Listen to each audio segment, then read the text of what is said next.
दोस्तों, स्वागत है आपका मेरे YouTube चैनल इंग्लिश बाबू पर। और आज मैं फिर हाजिर हूँ आपके साथ एक नई स्टोरी लेकर।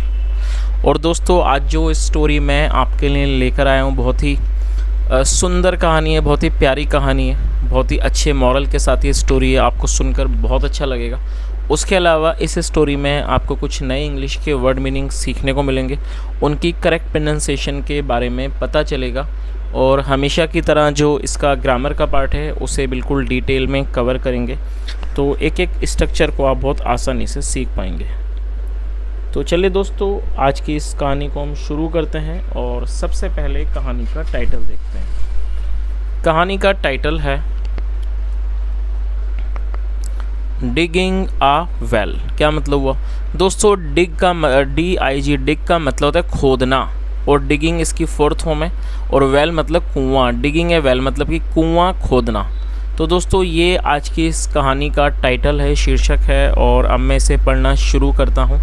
आप लोगों से रिक्वेस्ट है, कहानी को बिल्कुल ध्यान से सुने। और यदि आज की स्टोरी में आपको कोई नया वर्ड या फिर नया स्ट्रक्चर देखने को मिले तो आप उसे नोट भी ज़रूर करें। तो चलिए इसको शुरू करते हैं। It was a year when severe drought ravaged the land। क्या मतलब हुआ दोस्तों? ये जो वाक्य है ये पास्ट इंडेफिनिट का अफर्मेटिव वाक्य है, जहाँ वर्ब की सेकंड फॉर्म का प्रयोग किया जाता है। तो दोस्तों, आपको दूसरी बात यहाँ ये समझना होगा, ये जो वाक्य है इस वाक्य में दो तरह के स्ट्रक्चर का प्रयोग करके इस वाक्य को बनाया गया है। जो पहला है it was a year when severe drought ravages the land, ये simple past plus past indefinite का इस वाक्य में यूज़ किया गया है।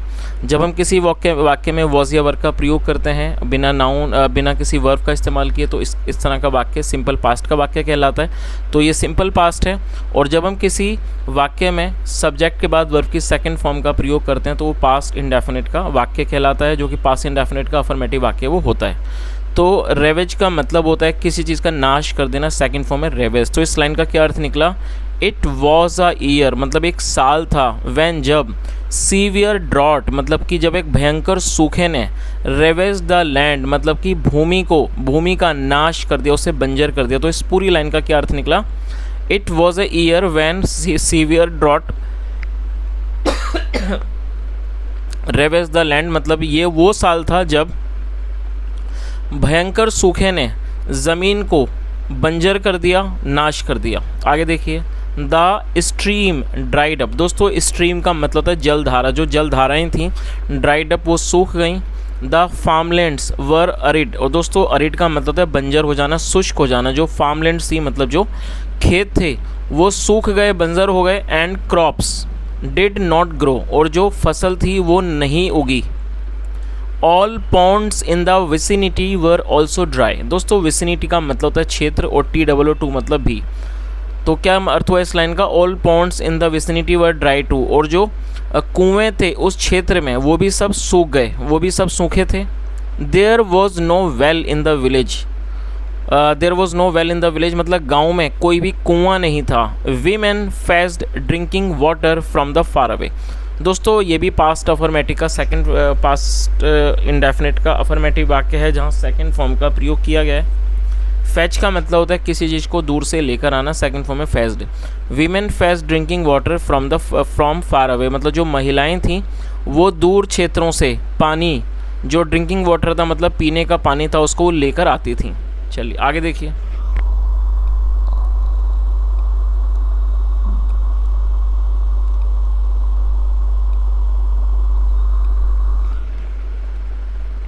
Chhedilal a big strong man decided to dig a well. और दोस्तों, ये भी हमारा पास्ट इंडेफिनिट का अफर्मेटिव वाक्य है, जहां वर्ब की सेकंड फॉर्म का प्रयोग किया गया है। छेदीलाल मतलब जो छेदीलाल था, अ बिग स्ट्रॉन्ग मैन एक बड़ा मजबूत आदमी, decided to dig a well. दोस्तों, ये जो वाक्य है यहाँ पे इस स्ट्रक्चर को आपको थोड़ा सा समझना होगा। जब हम कोई ऐसा वाक्य बनाते हैं जहाँ वाक्य में हम दो वर्ब का प्रयोग करना चाहते हैं, तो आपको ये चीज़ हमेशा याद रखनी है कि पहली वर्ब के बाद आपको टू का प्रयोग करना है, और टू के बाद आपको ही हमेशा वर्ब की फर्स्ट फॉर्म का प्रयोग करना होता है। तो इस तरह से आप दो वर्ब का प्रयोग करके वाक्यों को बना सकते हैं। डिसाइड करने का मतलब होता है निर्णय करना, और डिग मतलब खोदना। तो इस पूरी लाइन का क्या अर्थ हुआ? Chhedilal a big strong man मतलब छेदीलाल एक बड़ा मजबूत आदमी decided to dig a well, उसने एक कुआं खोदने का फैसला किया। The villagers were happy and praised him. दोस्तों ये भी पास्ट का अफर्मेटिव वाक्य है। प्रेज का मतलब होता है किसी की तारीफ़ करना, किसी की प्रशंसा करना। सेकंड फॉर्म में praised. The villagers were happy, जो गांव वाले थे, विलेजर्स का मतलब होता है गांव वाले या फिर कह सकते हैं ग्रामीण, जो ग्रामीण थे, गांव वाले थे, वर हैप्पी, वो खुश थे, प्रसन्न थे। एंड प्रेज्ड हिम, और उन्होंने उसकी प्रशंसा की, उसकी तारीफ़ की। Armed with his spade, digging rod and shovel, he set off to find a good spot. क्या अर्थ हुआ दोस्तों? आर्म्ड एडजेक्टिव है जिसका मतलब होता है कुछ चीज़ों के साथ सुसज्जित होकर चलना। जैसे आपने देखा होगा आर्म्ड पीपल, मतलब कि जो हथियारों से लदे हुए, तो इस तरह के आर्म्ड का मतलब होता है चीज़ों को लेकर चलना, चीज़ों से सुसज्जित होना। तो क्या अर्थ हुआ? Armed with his spade. दोस्तों स्पेड का मतलब होता है कुदाल। आर्म्ड विद दिस स्किल मतलब कि अपनी कुदाल को लेकर, डिगिंग रॉड खोदने वाली जो रॉड थी उसको लेकर, एंड शावल मतलब फावड़े को लेकर, ही सेट ऑफ वो निकल पड़ा, टू फाइंड ढूंढने के लिए, अ गुड स्थान, एक गुड स्पॉट एक अच्छा स्थान ढूंढने के लिए निकल पड़ा। आगे देखिए। A train of cheering villagers followed and there was a festive mood all around. क्या अर्थ हुआ? A train of cheering villagers. दोस्तों चीयरिंग का मतलब होता है कोई भी चीयरिंग विलेजर्स का मतलब हुआ खुशी मनाते हुए, चिल्लाते हुए, नाचते कूदते हुए, लोगों ने चेयर कहा जाता है। तो जो एक ट्रेन थी, मतलब एक तरह से जो रेल थी, हंसते खिलखिलाते विलेजर्स की, गांव वालों की, फॉलोड वो उसके पीछे थी, उन्होंने मतलब वो उसके पीछे आई। And there was a festive mood, एक तरह से वहाँ पर एक फेस्टिव मूड मतलब एक उत्सव का माहौल था ऑल अराउंड, हर तरफ। चलिए आगे देखिए। Selecting a suitable spot, select मतलब चुनना, मतलब एक सीट सूटेबल, एक उपयुक्त स्थान का जो चुनाव था, जो चुनना था। छेदीलाल स्टार्टेड डिगिंग, जो छेदीलाल था, सिलेक्टिंग ए सूटेबल स्पॉट मतलब एक उपयुक्त स्थान को चुनकर छेदीलाल स्टार्टेड डिगिंग, छेदीलाल ने खोदना शुरू किया। चलिए आगे देखिए।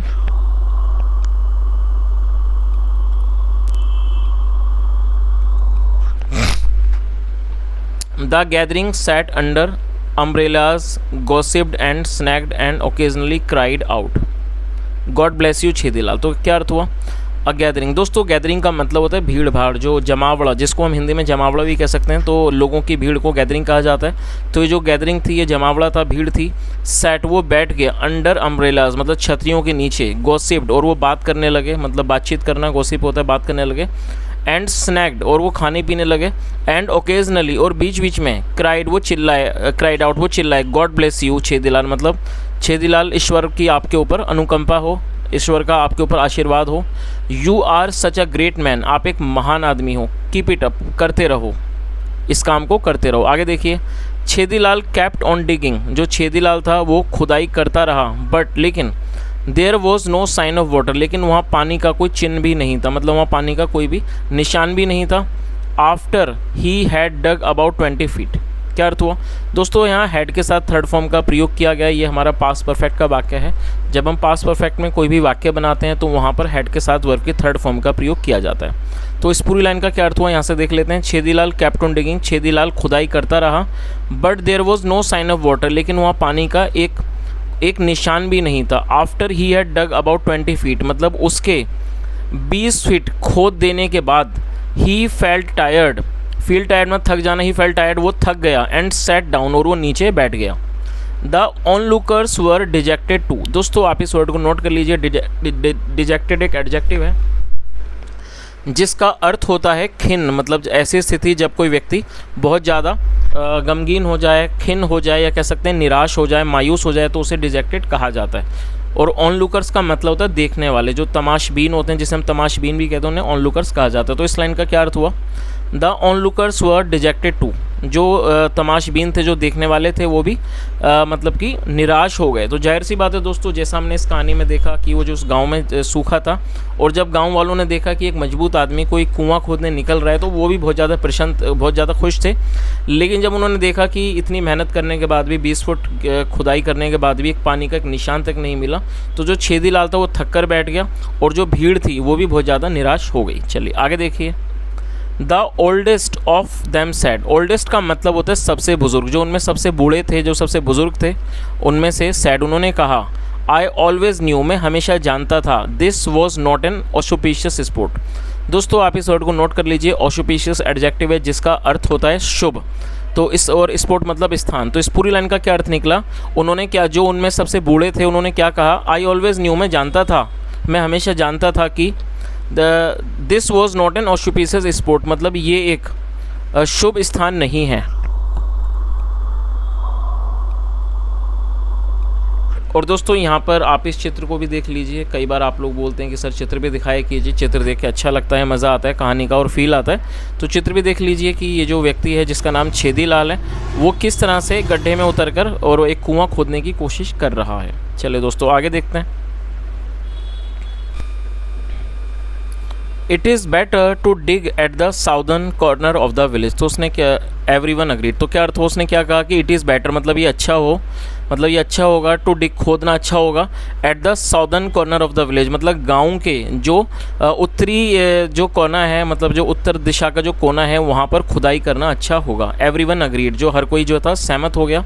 सो Chhedilal went to the southern corner and started digging afresh. क्या अर्थ हुआ दोस्तों, ये हमारा पास्ट इंडेफिनिट का अफर्मेटिव वाक्य है जहाँ सेकंड फॉर्म का प्रयोग किया गया है। गो मतलब जाना, सेकंड फॉर्म में वेंट, इसलिए जो छेदीलाल था went to the southern corner, वो उत्तर दिशा की ओर जो कोना था वहाँ चला गया। And started digging afresh, afresh adjective है जिसका मतलब होता है नए सिरे से, और उसने बिल्कुल नए सिरे से खुदाई करनी चालू की। आगे देखिए, the spectators followed him, spectators का मतलब होता है देखने वाले, तमाशा देखने वाले, जो तमाशा देखने वाले थे, जो भीड़ थी, फॉलोड हिम, उन्होंने उस मतलब वो उसके पीछे गए। And settled at the new place, और वो एक नए स्थान पर जमा मतलब बैठ गए, सेटल मतलब बैठ जाना। चलिए आगे देखिए,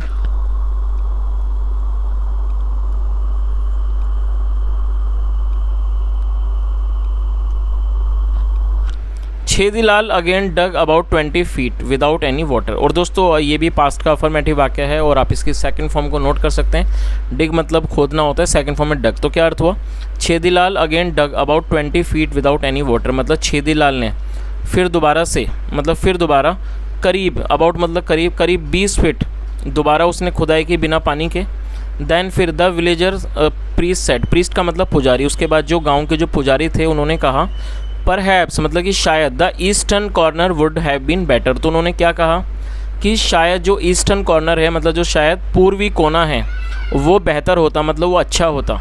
ईस्ट इज़ द डायरेक्शन, मतलब ईस्ट वो मतलब कि जो पूरब है वो स्थान है। वेयर द सन राइजेस, जहाँ से सूरज उगता है, मतलब जहाँ से सूरज का उदय होता है, यही वो मतलब कि वो स्थान कौन सा है, वो ईस्ट है, मतलब कि पूर्व है। सो ऑफ, इसलिए went Chhedilal to the eastern corner, जो छेदीलाल था वो पूर्वी दिशा में गया, ऑफ द विलेज गांव की, फॉलोड बाय द ग्रुप, और उसके पीछे भी जो समूह था वो गया। सेवरल आवर्स पास्ट, मतलब कि कई घंटे गुजर गए।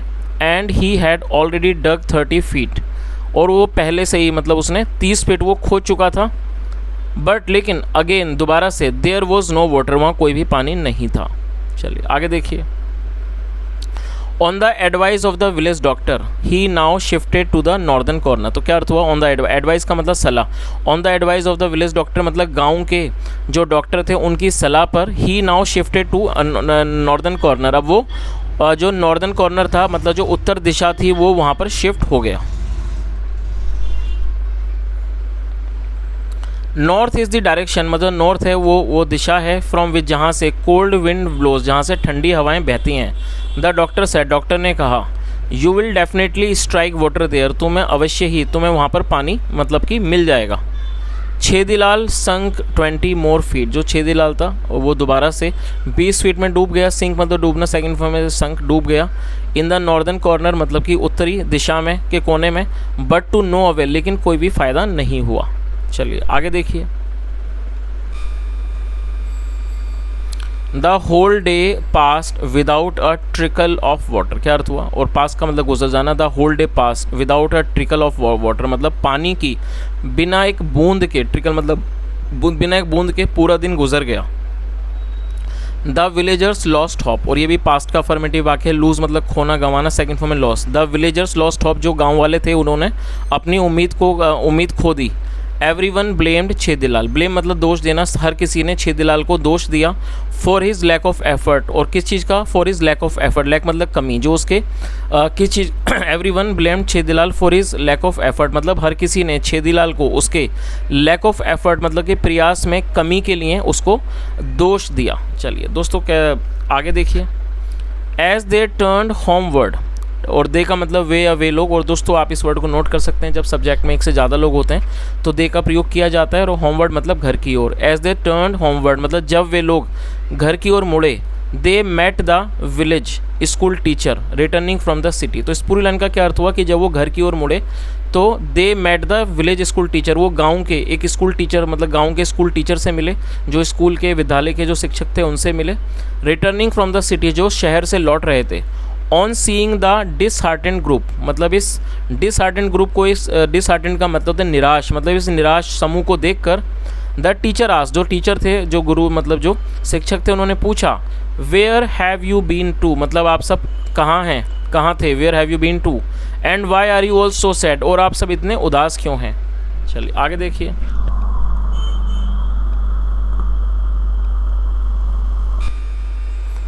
The man narrated the events. दोस्तों नरेट का मतलब होता है किसी बारे में बताना, समझाना। और ये MEN है। MEN का मतलब होता है मैन, जब व्यक्ति एक आदमी होता है तो मैन होता है, और प्लूरल के लिए MEN का प्रयोग किया जाता है। The man narrated the events मतलब इन आदमियों ने इवेंट्स मतलब इस घटनाओं के बारे में, जो ये घटनाक्रम था उसके बारे में बताया। Chhedilal was crest fallen. दोस्तों आप इस वर्ड को नोट कर लीजिए, इस तरह के वर्ड मीनिंग बहुत कम मिलते हैं। क्रेस्ट फॉलन एडजेक्टिव है जिसका मतलब होता है अत्यंत उदास हो जाना। जब कोई व्यक्ति ऐसी स्थिति में हो कि वो बहुत ही ज़्यादा उदास, बहुत ज़्यादा निराश हो जाए तो इस वर्ड का प्रयोग किया जाता है। तो क्या अर्थ हुआ? छेदीलाल वॉज क्रेस्ट फॉलन मतलब छेदीलाल था बहुत उदास था, बहुत मायूस था। ही सैड इन ए लो वॉइस, उसने एक धीमे स्वर में बोला। लो वॉइस मतलब धीमा स्वर। उसने धीमे स्वर में कहा कैन यू इमेजिन, क्या आप कल्पना कर सकते हो। I had dug throughout the day, कि मैंने पूरा दिन खुदाई की थी। थ्रू आउट द डे मतलब पूरा दिन। बट लेकिन इट अमाउंटेड टू नथिंग, लेकिन इससे कुछ भी प्राप्त नहीं हुआ। द डे वॉज वेस्टेड, जो दिन था वो बर्बाद हो गया, व्यर्थ हो गया। चलिए आगे देखिए।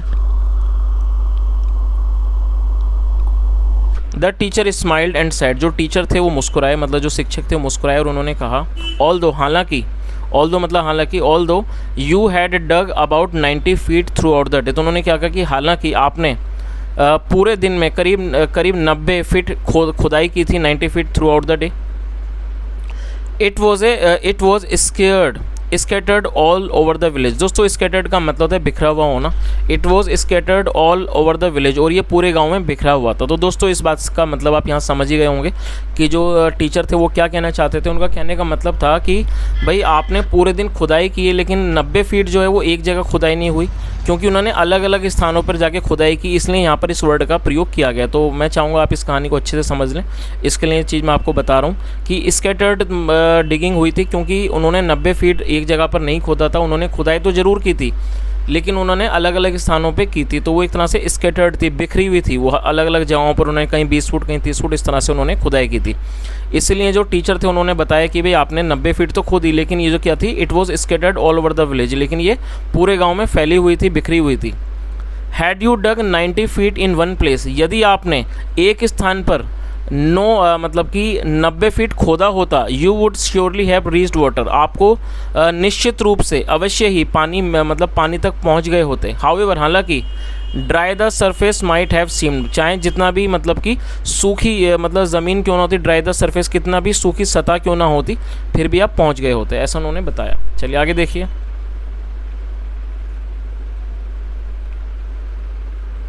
एवरीवन रियलाइज मतलब महसूस होना, लगना। एवरीवन रियलाइज हर किसी को महसूस हुआ। What a fool they had been, कि वो कितने बड़े मूर्ख थे, या कह सकते हो कितने बड़े मूर्ख हैं। छेदीलाल थॉट, जो छेदीलाल था उसने सोचा, I should have kept on digging patiently till I reached water instead of getting misled by others advice. दोस्तों ये लंबा सेंटेंस है, मैं चाहूँगा आप इसको थोड़ा थोड़ा करके समझ लें ताकि आपको अच्छे से समझ आ जाए। सबसे पहले आप इस बात को समझ लीजिए, जब हम किसी वाक्य में सलाह देना चाहते हैं तो वहाँ शुड का प्रयोग करते हैं, और यदि वो इस तरह की सलाह आप पास्ट में दर्शाना चाहते हैं तो शुड के साथ हैव का प्रयोग किया जाता है, साथ में थर्ड फॉर्म लगाई जाती है। तो इसी चीज़ का यहाँ पर प्रयोग किया गया है। चलिए अब इसका मतलब को समझ लेते हैं। तो छेदीलाल ने सोचा I should have kept on digging patiently, मतलब और पेशेंटली का मतलब धैर्य से सब्र से, मतलब मुझे धैर्य से सब्र से खुदाई करते रहनी चाहिए थी। टिल आई रीच्ड वाटर, जब तक मैं पानी तक नहीं पहुंच पाता। Instead of getting mislead by others advice, मतलब दूसरों की सलाह से मिसलीड, मतलब कि मिसलीड का मतलब होता है भटकना। दूसरों की सलाह से भटकने के बजाय मुझे मतलब कि सब्र से, कह सकते हैं धैर्य से खुदाई करते रहना चाहिए था। अंत में उसे ये बात महसूस हुई, क्योंकि जैसा हमने कहानी में देखा कि यदि वो एक ही स्थान पर 90 फीट खोद देता तो उसे ज़रूर पानी मिल गया होता। तो दोस्तों मैं उम्मीद करता हूँ कहानी आपको अच्छे से समझ आई होगी, साथ में कहानी ने कहीं ना कहीं आपको कुछ सिखाया होगा। क्योंकि यदि हम कहानी के मॉरल के बारे में देखें, सार के बारे में देखें, बहुत ही प्यारा है, बहुत ही अच्छा है और जीवन में सबक लेने वाला है। क्योंकि जैसा हमने देखा, तो यदि हम अपने जीवन में भी आसपास देखें, कई लोग बहुत प्रयास करते हैं लेकिन वो प्रयास कभी भी एक दिशा में नहीं करते, वो थोड़ा थोड़ा प्रयास 10 जगहों पर करते हैं, जिसकी वजह से उन्हें शायद अच्छे रिजल्ट नहीं मिलते हैं। तो दोस्तों ये जो कहानी है वो हमें यही संदेश देती है कि जब हम प्रयास कर रहे हैं तो हमें ऐसा नहीं करना चाहिए कि हमने कभी प्रयास किया फिर दूसरी जगह फिर तीसरी जगह, या फिर हम अपनी चीज़ों को बदलते गए, तो उससे हमें कभी भी सही से सफलता नहीं मिल सकती। आप एक ही काम करिए और पूरे मन से करिए, अच्छे से करिए और खूब मेहनत से करिए, तो ज़रूर आपको उसमें निश्चित सफलता मिलेगी। तो यही आज का कहानी का सार है। और दोस्तों यदि आपको कहानी सचमुच अच्छी लगी हो तो मेरा आपसे रिक्वेस्ट है, वीडियो को ज़रूर लाइक करें, चैनल को सब्सक्राइब करें और कोई सुझाव हो तो कमेंट के माध्यम से बताएं। And apart from this guys, if you really want to appreciate my hard work, and I request you to kindly subscribe the channel, press the bell icon so that you can keep getting the notifications of the new video. And apart from this, you can also share this video with your friends, with those people who are looking for such videos. And there might be many people that who are looking for such videos. If they want to learn English speaking plus translation grammar, you can share this video with them. It might be very helpful for them. And apart from this, it will also help me to grow. And so guys, thank you so much for listening. Have a nice day and bye.